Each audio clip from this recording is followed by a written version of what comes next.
लांजी थाने के परमिशन को लेकर जनपद पंचायत लांजी कार्यालय के सभागृह में बैठक का आयोजन किया गया। इस दौरान लांजी किरनापुर विधायक राजकुमार कर्राहे सहित जनपद अध्यक्ष Archana Hongal, SDM Pradeep Kaurav, SDOP Satyendra Ghangoriya, Lanji police अनुभाग के समस्त थाना प्रभारी, जनप्रतिनिधि, पत्रकार गण और क्षेत्र के नागरिक उपस्थित रहे। साथ ही लांजी थाना क्षेत्र अंतर्गत आने वाले विभिन्न ग्रामों के परमिशन संबंधी विषयों पर चर्चा की गई। सभी ने जन समुदाय की सुविधा और निकटतमता को देखते हुए अपने अपने विचार रखे। भानेगांव केंद्र में और लोडांगी में जन सुविधा को देखते हुए पुलिस थाना बनाने की बात कही। वहीं नक्सल समस्याओं को देखते हुए नवीन चौकी बनाने की बात कही गई। इसी दौरान बैठक में अवैध रेत उत्खनन, अवैध शराब बिक्री और अवैध सट्टा कारोबारों के ऊपर रोक लगाने की बात कही गई।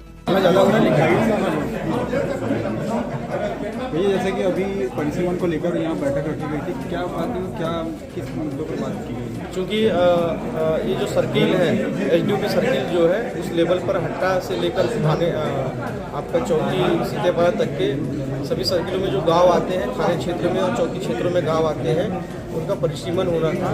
तो इसमें कुछ पंचायतें जैसे सहकी है और खानापरी पंचायत जो है पहला थाने में आते थे, उसको लांजी थाने में सम्मिलित करने के लिए कहा गया है। और भानेगांव और चिखलामाली जो है पंचायत जो है वो पहले किरनापुर थाने में आता था, उसे भी लांजी थाने में करने के लिए कहा गया है।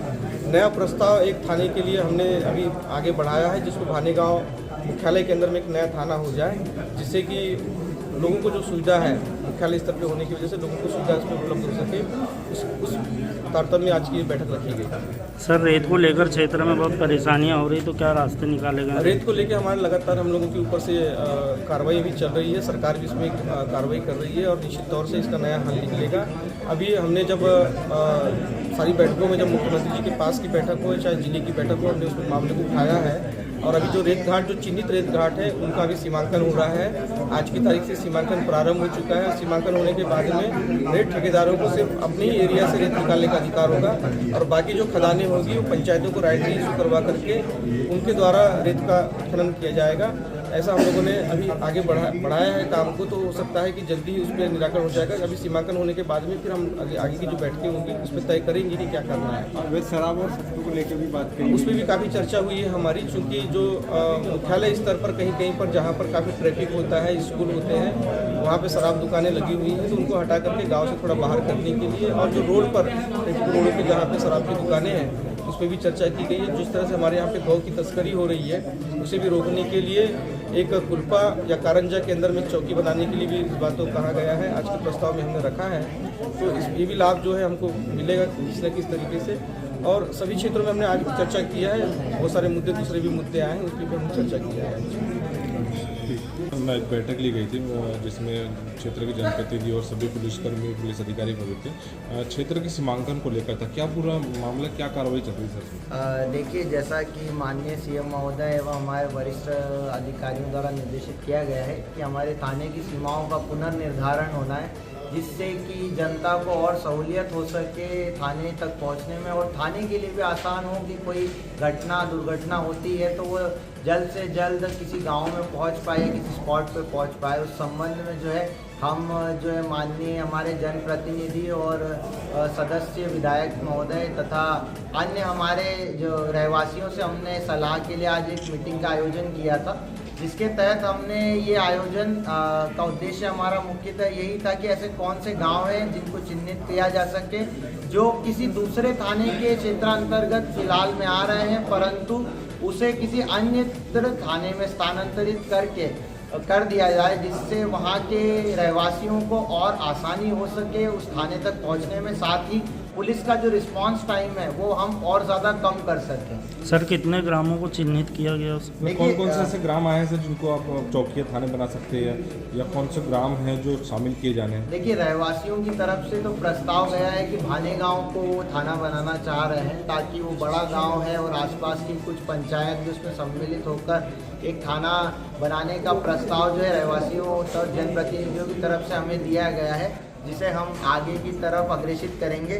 साथ ही जो कुछ गांव हैं जो अपनी सहूलियत के लिए, जिनको जो है किरनापुर थाने में फिलहाल, जैसे कि भानेगांव, चिखलामाली, जो रहवासी और जनप्रतिनिधि चाहते हैं कि वो गांव जो है वो लांजी थाने में आ जाए, लांजी थाने में है, किरनापुर में आ जाए। तो ऐसे ही कुछ गांव जैसे खांडाफरी है, हमारा सहेकी है, वो चाह रहे हैं कि लांजी थाने में आ जाए। अभी फ़िलहाल बहेला थाने में है हमारे। तो ऐसे ही लगभग कुछ 8-10 गाँवों का प्रस्ताव जो है हमें दिया गया है। कुछ नई चौकियों का भी प्रस्ताव है? देखिए, चौकियों का प्रस्ताव में हमारी जो बॉर्डर से लगी हुई कुल्पा कारंजा गांव है हमारे, वहाँ पे चौकी का प्रस्ताव रखा गया है हमारे पे, ताकि जो है मूवमेंट अच्छा हो सके और पुलिसिंग अच्छा हो सके वहाँ पे। क्या किसी प्रकार की अगर कोई हादसा या संभावना होती है वहाँ आसपास के गाँवों में, तो पुलिस तत्काल वहाँ पर पहुँच पाए। आपका परिचय?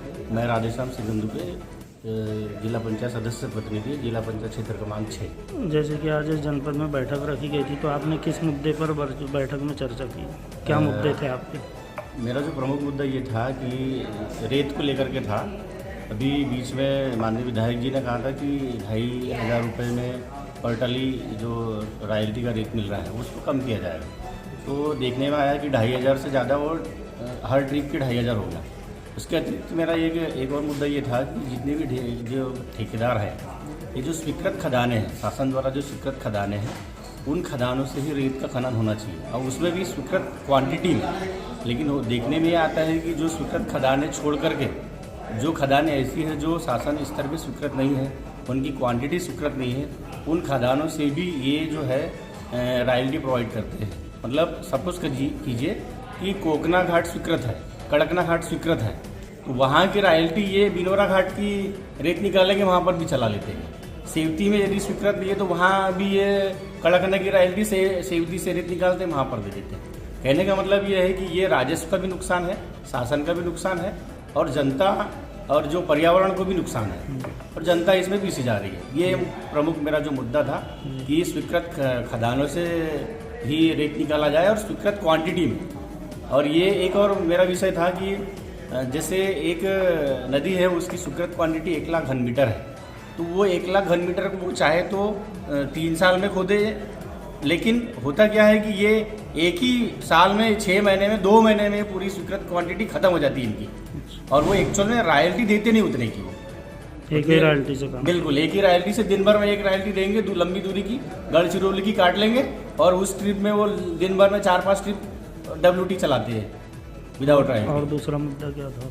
दूसरा मेरा मुद्दा ये था कि हमारा जो जिला पंचायत क्षेत्र पड़ता है, इसमें लोड़ांगी, अतरिया, भक्कुटोला, मेंढरा, ये अति नक्सल प्रभावित क्षेत्र में आता है। तो इन क्षेत्रों के ऊपर पिछली विधानसभा चुनाव के पहले एक घटना भी घटी थी, जिसमें नक्सलाइट द्वारा एक मुखबिर की मतलब शक के दायरे में लेकर के उसकी उन्होंने हत्या कर दिए थे। तो मेरा कहना था कि इन क्षेत्रों में विशेष निगरानी किया जाए और इन क्षेत्रों को नक्सल प्रभावित क्षेत्र के तहत में रख करके वहाँ जो दुर्गम क्षेत्र है उसका सड़कों के भी निर्माण हो और अन्य जो निर्माण कार्य है जो अतिरिक्त नक्सल प्रभावित क्षेत्र के लिए जो विकास कार्यों के लिए आता है उसको खर्च किया जाए। संपूर्ण सुविधा हो उन गाँवों के लिए।